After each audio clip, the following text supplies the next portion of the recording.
Hello everyone, Roberto here for another one of my top 50 of all time videos. This time we're doing, was it 30 to 26? Yeah, so we're nearly on the top half of the list. I hope you've been enjoying them so far. Of course, yeah, they're only getting better as you'd imagine, as you'd like to hope at least.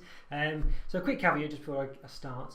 You've probably heard this already, so I do apologise, but these are only chocolates that I've reviewed so far. So I have reviewed lots of nice ones, and generally, of course, you naturally want to review the ones excuse me, that you like the most. So basically you are seeing my favourite chocolates here, but of course there's a chance that there's some I've not reviewed yet, so I'd like to review this, that and the other. And some though, of course, I did like years and years ago, but they're no longer produced. So Cadbury Spire is one of those, and that would definitely be on the list. But it's just, yeah, they don't make it anymore. So there we go. Just a little note on how I formulated this list. Basically, I just ranked the chocolates based on which one I would prefer over others if I had the choice right now.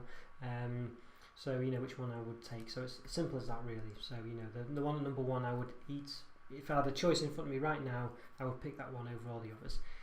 Number two I'd pick over all of the others except for number one, and etc. etc. So it doesn't mean I would only eat number one.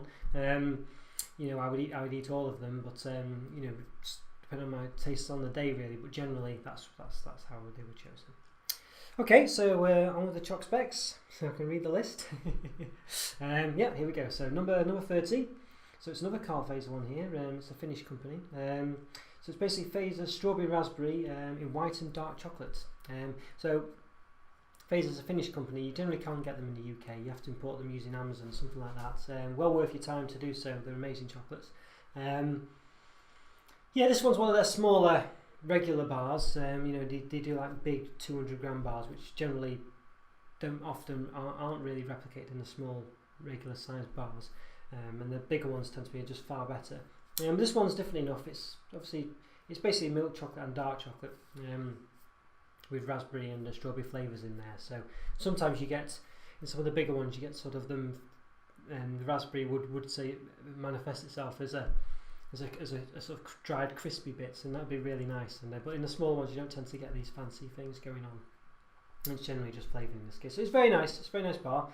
Lovely flavours, as you can see, and you get white and dark chocolate as well. So that's something a bit different. It's very nice. Definitely check it out. Lovely bar.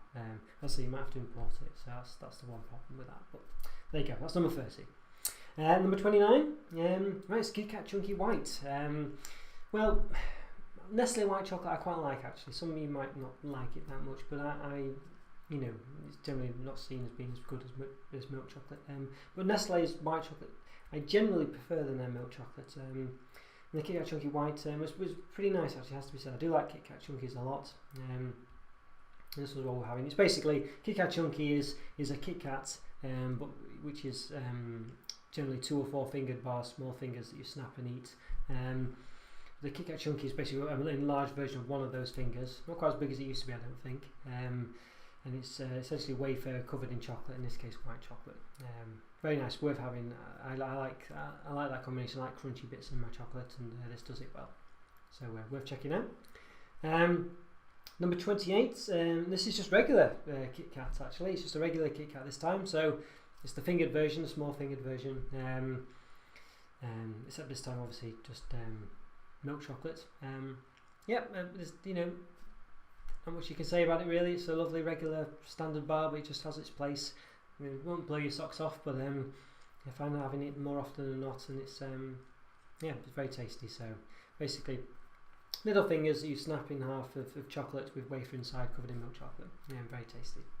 So check those out. Number 27, another Kit Kat Chunky. You can see these are quite close to each other because they're very similar. That's why they're quite close on the list. So this is Kit Kat Chunky Nibbler edition, extra chocolate. So it's a Kit Kat Chunky with the milk chocolate rather than the white chocolate this time. But essentially, rather than having it's got less of the wafer filling, less of the crunchy filling, and more of a sort of thick layer of chocolate. I don't know if it's that much different than the regular one, to be honest with you. I don't know if I'd say they'd be very close, to each other, really. Had I reviewed a regular Kit Kat Chunky, I think this would be on either side of this one, to be honest with you. I haven't reviewed it yet. I've reviewed the other ones, just not the regular one, unfortunately. So it would be one of these really here. So yeah, it's not much different than that, but it's just different enough to make it worth your time. But I think I only found it in a pack of 4. I think I didn't find it on its own, so it might be one of those that just disappears. I don't know, but have a look out for it if you can. And last for today, it's another phase 1. This is one of the bigger Phasers bars, the 200 gram bar or whatever. And this is Phasers peppermint crisps and milk chocolates. Mint and chocolate aren't my favourite combination generally, just because it's quite overpowering and a bit much. But this Phasers peppermint crisp one is really nice. It's just a subtle mint flavouring in there, lots of crispy bits, basically a big block of milk chocolate. It's lovely Phaser milk chocolate with lots of these, and it's literally rammed full of crispy bits in there, literally rammed full of them. Go check out my review if you want to see. And it's just really tasty, and the mint taste is just subtle enough to be nice, and not overpowering. It doesn't, you're not left with just tasting mint after you've had it. Really nice. So yeah, definitely try that out. Lovely. Okay, well that finishes the bottom half, I guess you'd say, of the list. So it's 25 to 21 next time. So we're getting into the good stuff. They've all been good, of course, but the even better stuff. Let's say that. So yeah, I apologise for the lighting in here. I realise you might find it difficult to. It seems a bit much really, and but there you go. It's basically because we're in the middle of autumn now, and I don't have very long to film these videos anymore. So basically before it gets dark, so that's the gist of it. So I'd have to wait because of work commitments and something. I'd probably have to wait a week before I can do it now because it's a Sunday. So there you go. All my videos, all these chocolates I've talked about, you can find my reviews in my channel, so look out for those as well. I think that's probably about it to say. Alright then, I'll see you next time for numbers 25 to 21. So I'll see you then. Bye for now. See you later. Bye.